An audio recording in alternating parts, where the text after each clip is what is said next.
Buenas tardes, damas y caballeros. Mi nombre es Ángel Araiza y soy profesor de idiomas.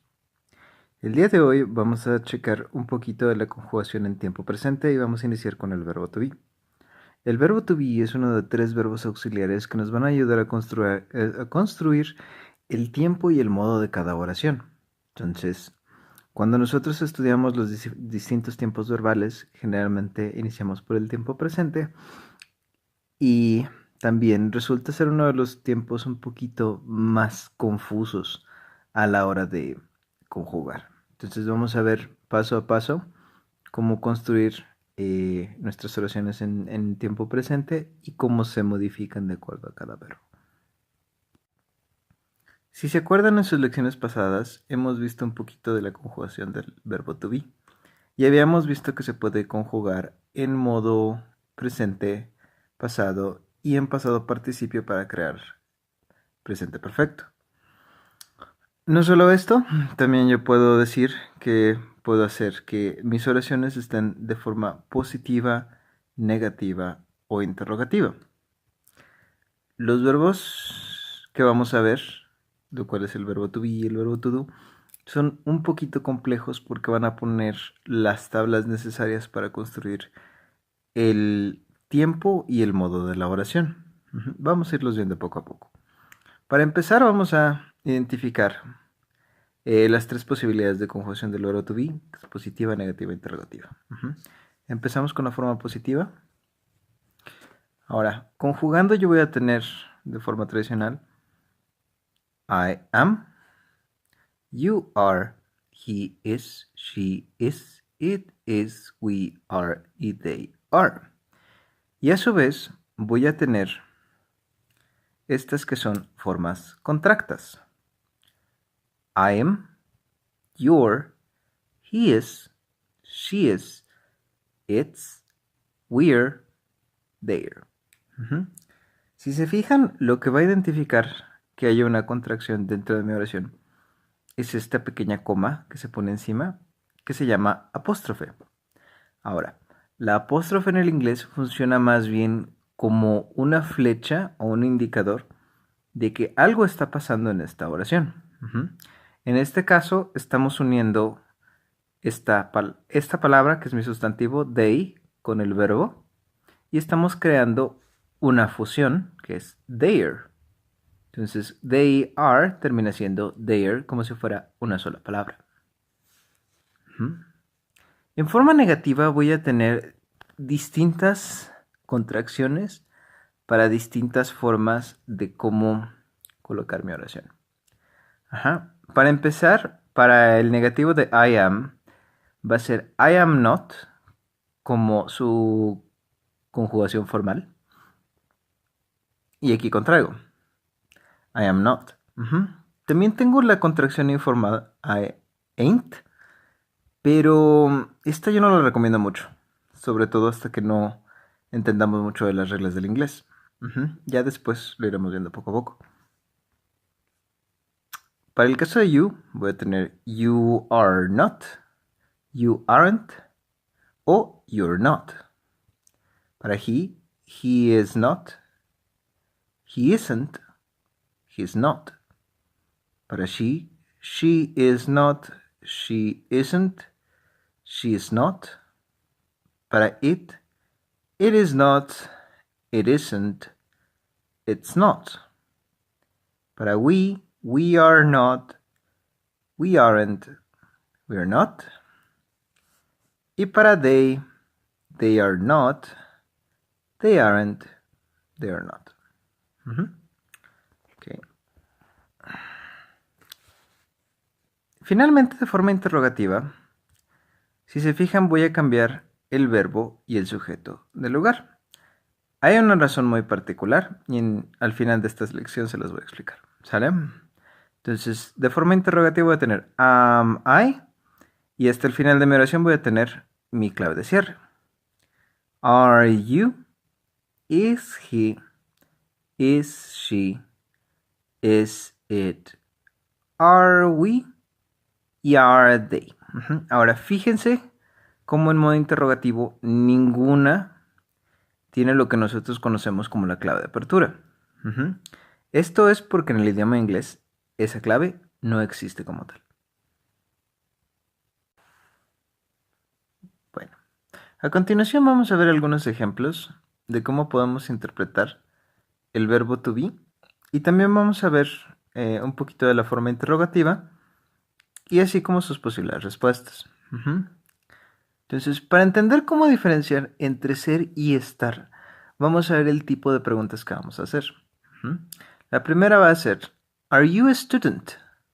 Donde a student va a ser un sustantivo común, estudiante, un estudiante. Entonces, obviamente vamos a interpretarlo como ser. ¿Eres tú un estudiante? ¿Are you a student? Y mis respuestas van a ser de tres formas. La primera, una respuesta totalmente positiva. La segunda, una respuesta totalmente negativa. Y la tercera va a ser una respuesta negativa corta y después una pequeña corrección. Entonces, fíjense cómo está. Yes, I am. Sí lo soy. I am a student. Soy un estudiante. Y aquí voy a tener yes, coma, como en mi afirmativo, inicio, sujeto, verbo, punto. Luego, otra vez, I am a student. Sujeto, verbo, predicado. Siempre vamos a cuidar la posición del punto para identificar dónde inicia una oración o, sí, dónde inicia una composición de una oración y dónde inicia la composición de otra oración. No importa que repitamos el sujeto, recuerden. Al inglés le importa más que cada oración tenga un sujeto y un verbo y después un predicado, a romper con alguna parte de esta estructura. No podemos prescindir ni del sujeto ni del verbo. Entonces, aunque repitan el mismo sujeto dos veces, gramáticamente está correcto. No como en el español donde les dicen que no pueden repetir la misma palabra. Para que tengan cuidado. ¿Sale? Entonces aquí voy a tener yes I am, respuesta corta. I am a student, respuesta larga. No I'm not. I am not a student. Y aquí voy a tener no I'm not, contracto. I am not a student, sin contraer. No hay ningún problema. Las dos se entienden gramáticamente como correctas. Hay una cuestión de estilo y de tono que después vamos a ver, pero por el momento, en cuestión de gramática, las dos están bien. Y después aquí, en mi tercera oración, voy a tener no I'm not, I am a teacher. No I'm not, I am a teacher. Y en esta respuesta larga voy a corregir. ¿Sale? En tercera persona voy a tener Is Nancy an English student? ¿Es Nancy una estudiante de inglés? Fíjense muy bien en el orden. Estudiante de inglés. No es student of English, es English student. Cuando veamos descripciones objetales vamos a ver por qué. Mi primera respuesta positiva, yes, she is. She is an English student. Respuesta negativa, no, she's not.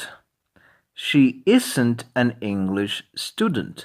Ahora, esta situación es un poquito irregular y yo aquí estoy jugando con las partículas de la oración. Si yo tuviera una oración tradicional, si inicio con she is not, continuaría con she is not an English student. Y si tuviera she isn't al principio, tendría también que ponerle aquí she isn't an English student. Pero porque gramáticamente ninguna es diferente a otra, porque estas básicamente son la misma frase, no vamos a tener ningún problema en poner no, she's not, she isn't an English student. Solo para que lo tengan en consideración, o sea, simplemente ahorita estoy jugando con los ejemplos, ¿sale? Entonces, primer negativo, no, she's not, she isn't an English student. Y luego, en mi corrección, no, she is not, She is a French student. Una estudiante de francés. Y luego aquí ya voy a tener mi interpretación de estar. Y voy a saber qué es estar porque estoy determinando un lugar en particular que es school. ¿Sale? Are we in a school? ¿Estamos nosotros en una escuela? Y luego aquí tengo yes we are. Yes we are. We are in a school. Si lo estamos, estamos en una escuela. Ajá. No, we aren't. We aren't in a school. Aquí es donde les decía, como empezamos, continuamos. No, we aren't. We aren't in a school. No lo estamos. No estamos en una escuela. O no, we are not in a school. We are in a church. Y aquí voy a hacer algo completamente diferente. Voy a juntar estas dos respuestas, este negativo corto y este negativo largo, y lo voy a poner junto. No, we are not in a school. We are in a church. Y si se fijan, no solo estoy jugando con las contracciones, sino también estoy jugando con la forma en que organizo la oración. Esto porque siempre me preguntan mis alumnos, ¿tengo que hacer esto de esta forma? No, el inglés es muy práctico. La idea es que vayamos desde lo básico hasta lo complejo. Vamos construyendo escalón por escalón, por escalón, por escalón. Pero, acuérdense, siempre vamos a construir con base en nuestras reglas. ¿Sale? Muy importante. Bueno. Finalmente voy a acabar con estos dos ejemplos que son un poquito irregulares. Voy a hablar desde una forma objetal con animales. Ahora acuérdense lo que les dije. He, she van a ser los únicos sujetos que vamos a tratar como personas en forma singular.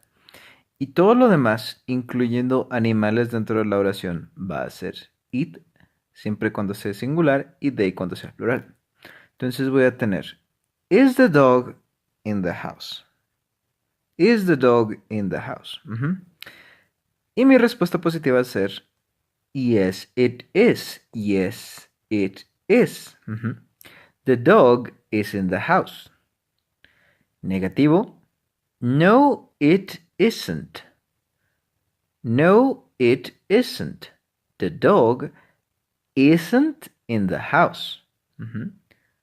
O haciendo una sola respuesta negativa y después una corrección, o una respuesta nada más el no. No, it is in the backyard. It va a referirse a the dog. Entonces, o pongo it, o pongo the dog, o pongo the dog, o pongo it.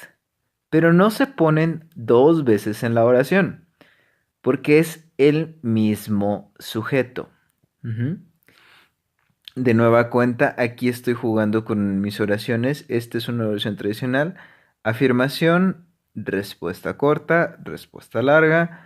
Negación, respuesta corta, respuesta larga. Negación, corrección. Las cosas no tienen que ser totalmente rígidas. Y luego voy a tener are the cats in the living room. Ahorita puse algunos símbolos, les voy a explicar un poquito. ¿Sale? Pero vamos a empezar. Are the cats in the living room? The cats va a ser objetal, también va a ser it, pero tengo varios gatos, plural. Entonces ya no va a ser it como tal, va a ser they. Ahora fíjense. Are the cats in the living room? Yes, they are in the living room. De nueva cuenta aquí estoy jugando. Ya nada más afirmación, respuesta larga. Yes, they are in the living room. O no, they are not in the living room. They are on the chair. Sobre la silla. O simplemente puedo decir no, the cats are on the chair. Previamente les decía, invertimos el sujeto y el verbo para así identificar que estamos haciendo una pregunta. Esta inversión nos funciona como si fuera esta clave de apertura. Pero en el inglés este símbolo no existe. Entonces por eso tenemos que hacer esto. Aparte de que como es un idioma gutural, la pronunciación abierta del inglés no nos permite hacer la curva que nosotros estamos acostumbrados a hacer para indicar una pregunta. Si yo tuviera esta oración en español, están los gatos están en la sala. Ujú. Yo podría nada más decir, ¿los gatos están en la sala? Pero en el inglés, como hablamos desde la garganta, no va a ser tan fácil. Entonces, invierto por dos cuestiones, una gramática y una fonética. Ok, para dejarlo bien establecido, cuando nosotros hacemos una pregunta, vamos a cambiar la posición del sustantivo y del verbo auxiliar para indicar que la oración es una pregunta. En el inglés, la clave o la marca de apertura no se utiliza. Y no se utiliza porque no existe. Ujú. Esto es diferente de, por ejemplo, la mayoría de nosotros que no usamos este símbolo, no porque no se utilice, sino porque nos da un poquito de flojerita. Este, realmente los hablantes o los angloparlantes, tienen una excusa legítima de no usar este símbolo. ¿Sale? Entonces, en síntesis, vimos conjugación de el verbo to be, ya con todas sus posibles contracciones y todas sus posibles formas en presente, tanto de forma positiva, negativa e interrogativa. Sus distintos tipos de respuestas. Ujú. Cómo vamos a tener una estructura para las preguntas, cómo vamos a diferenciar entre ser o estar y cómo realmente podemos ser muy flexibles, ¿no? O sea, mientras yo tenga mi respuesta corta y mi respuesta larga, yo puedo jugar con los elementos de la oración, con las distintas contracciones, etcétera. Ujú. Y finalmente, pues establecemos esta regla, donde vamos a cambiar la posición del sustantivo y el verbo auxiliar, en este caso el verbo to be, para indicar que una oración es pregunta. Ujú. Mi nombre es Ángel Araiza, soy profesor de idiomas. Esto es todo por hoy. Cuídense mucho, suscríbanse a mi canal, dejen like o pónganle like, dejen sus comentarios y nos vemos a la próxima. ¿Sale? Estudien sus verbos, sobre todo los verbos irregulares, son muy importantes. Ujú. Vayan estudiándolos desde ahorita. ¿Sale? Nos vemos. Bye bye.